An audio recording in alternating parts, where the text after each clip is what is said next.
Hey Seth, thanks for sending me a follow-up video.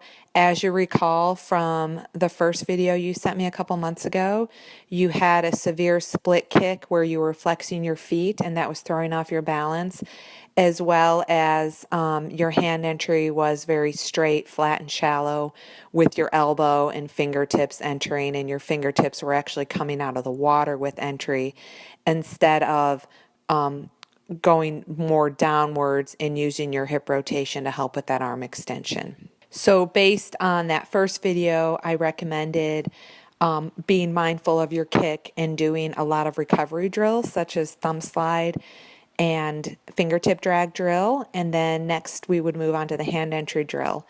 So now I'm looking at the second video and I've actually noticed a lot of improvements.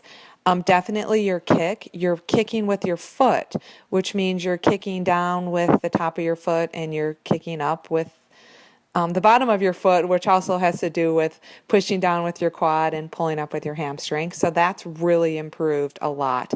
I can tell your body's more on top of the water. Your legs aren't sinking quite as much, which tells me you're kicking more with your hip flexor, not from the knee down. Definitely recovery-wise, your elbow's a lot higher. It looks a lot smoother. It looks like you're getting more extension from behind with every arm stroke, and you're not entering with your elbow.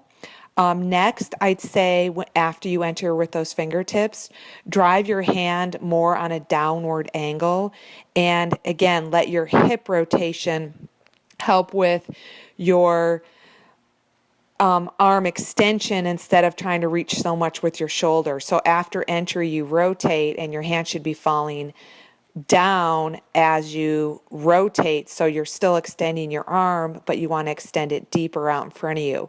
So I would add now fist drill and head out of the water drill to really work on that angled, deeper hand entry, because that's going to set you up with a deeper catch, and then you're going to be able to push after the catch past your hip.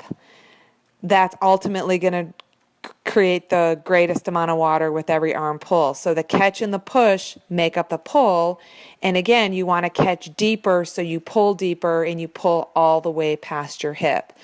And that will keep you getting stronger, more endurance, so you'll be able to sustain that pace that you're having trouble sustaining with now because you're fatiguing, because you're not pulling the greatest amount of water with every arm stroke. So great job on the implementing my suggestions, because obviously they've definitely helped with your times that you told me that you're improving per 100. And again, just as a reminder, that fist head out of the water drill will help you with a deeper arm entry. Let your hip rotation help extend that arm deeper out in front of you instead of reaching with your shoulder, and that'll set you up for a better catch and pull. After you've mastered these hand entry drills, I want to see another video, and then we'll determine what your pull is going to look like after you set your hand up after the entry. Again, thanks a lot, and make it a great day.